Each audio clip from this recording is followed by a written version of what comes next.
നമ്മളിപ്പോൾ നിൽക്കുന്നത് കോട്ടയം കളത്തിക്കടവിലാണ്. നമുക്ക് തൊട്ട് സൈഡിലുള്ളത് കൊടുവൂരാറാണ്. കഴിഞ്ഞ ദിവസങ്ങളിൽ ഇവിടെ കുറേ ആളുകൾ മീൻ പിടിക്കാൻ വരുന്നൊരു സാഹചര്യം ഉണ്ടായിരുന്നു. പലപ്പോഴും ഈ ഒരു പ്രദേശത്ത് മീൻ പിടിക്കാൻ വേണ്ടി ആളുകൾ വരുന്നതാണ്. കഴിഞ്ഞ ദിവസങ്ങളിൽ വന്ന ആളുകൾ ഈ ഒരു ആറ്റിൽ വിഷം കലർത്തുകയും അതോടൊപ്പം തന്നെ കഴിഞ്ഞ 2 ദിവസമായി വലിയ രീതിയിൽ ഇവിടെ മത്സ്യങ്ങൾ ചത്തുപൊങ്ങുന്ന സാഹചര്യമാണുള്ളത്. എന്തായാലും ഇപ്പോൾ നാട്ടുകാർ ഉൾപ്പെടെ വലിയ രീതിയിൽ പ്രതിഷേധവുമായി രംഗത്ത് ഇറങ്ങുന്ന ഒരു സാഹചര്യം കൂടിയാണ്. നമുക്കെന്തായാലും അവരോട് തന്നെ അതിൻ്റെ കൂടുതൽ കാര്യങ്ങൾ ചോദിക്കാം.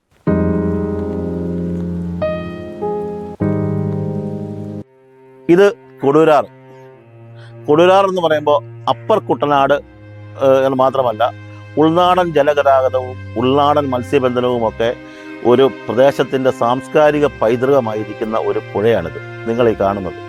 എന്നാൽ ഈ പുഴയെക്കുറിച്ച് പറയുമ്പോൾ പുതുപ്പള്ളി ഗ്രാമപഞ്ചായത്ത്, കോട്ടയം മുനിസിപ്പാലിറ്റി, വിജയപുരം ഗ്രാമപഞ്ചായത്ത്, അതുപോലെ തന്നെ പനച്ചിക്കാട് ഗ്രാമപഞ്ചായത്ത് ഈ പ്രദേശങ്ങളുടെ അനേകം ജനങ്ങളുടെ മത്സ്യബന്ധനവും അതുപോലെ തന്നെ അവരുടെ കുടിവെള്ളത്തിൻ്റെയും ഒക്കെ പ്രധാന സ്രോതസ്സാണ് ഈ കൊടുവൂരാർ എന്ന് പറയുന്നത്.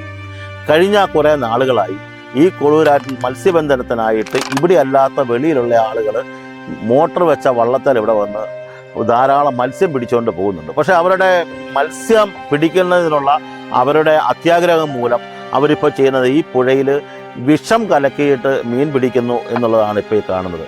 നിങ്ങൾ ഈ പുഴയിലേക്ക് നോക്കി അറിയാം, വാളയും കരിമീനും പുല്ലനും അതുപോലെ തന്നെ മഞ്ഞക്കൂരി അടക്കമുള്ള ഒരു 5000 കിലോ മീനുകൾ 2 ദിവസമായി പുഴയിൽ ചത്തുപൊങ്ങി ഒഴുക്കിനൊപ്പം നീന്തി നടക്കുകയാണ്. ഇവിടെ വിഷം കലക്കുന്നതുകൊണ്ട് ഈ മീനുകൾ ചത്തുപൊങ്ങുന്നു എന്ന് മാത്രമല്ല, വലിയ മീനുകൾ ചത്തുപൊങ്ങുന്നു എന്ന് മാത്രമല്ല, നാളെ വളർന്നു വരേണ്ടതായ, നാളെ മനുഷ്യനും പ്രകൃതിക്കും ആവശ്യമായ വളർന്നു വരേണ്ടതായ ചെറിയ മീനുകൾ വരെ ഇവിടെ നമ്മൾ കണ്ണിൽപ്പെടാതെ ലക്ഷക്കണക്കിന് കുഞ്ഞു മത്സ്യങ്ങൾ കൂടി ഇവിടെ ചത്തുപോകുന്നു എന്നുള്ളത് വലിയൊരു പ്രതിഭാസമാണ്. ഇത് പറയുമ്പോൾ നമ്മൾ ഓർക്കേണ്ട കാര്യം, ഈ മീനുകൾക്ക് വേണ്ടി മാത്രമല്ല, ഇപ്പോൾ കടുത്ത വരൾച്ചയെ നേരിടുന്ന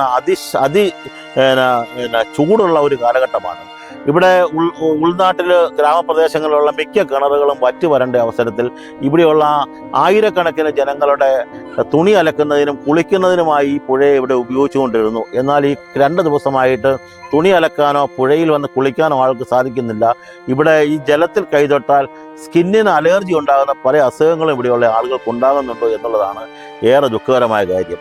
ഇതെല്ലാം നടത്തുന്നത് 1-2 നിമിഷത്തെ കിലോ കണക്കിന് മീൻ പിടിക്കാനുള്ള അവരുടെ അശാസ്ത്രീയമായ, പ്രകൃതിയോട് ദുരന്തം ചെയ്യുന്ന, പ്രകൃതിയെ അങ്ങേയറ്റം ഉപദ്രവിക്കുന്നതായ ഒരു പ്രോസസ്സിലൂടെ, വിഷം കലക്കി മീൻ പിടിക്കുന്നു എന്ന് പറയുന്ന ഒരു പ്രോസസ്സിലൂടെ മീൻ പിടിച്ചുകൊണ്ട് പോകുന്നത് കൊണ്ടാണ്. ഇതിനു മുൻപ് ഇവിടെ ഇതുപോലെ തന്നെ മീൻ പിടിക്കുകയും വിഷം കലക്കി മീൻ പിടിക്കുകയും ആയിരക്കണക്കിന് മത്സ്യങ്ങൾ ഇവിടെ ചത്തുപൊങ്ങുകയും ചെയ്തപ്പോൾ ബന്ധപ്പെട്ട അധികാരികളുടെ അടുത്തും മാധ്യമങ്ങളുടെയൊക്കെ അടുത്ത് അവർ റിപ്പോർട്ട് ചെയ്യുകയും അധികാരികളുടെ കൊടുത്തതുമാണ്. പക്ഷേ ശാശ്വതമായ ഒരു പരിഹാരം കാണുന്നില്ല.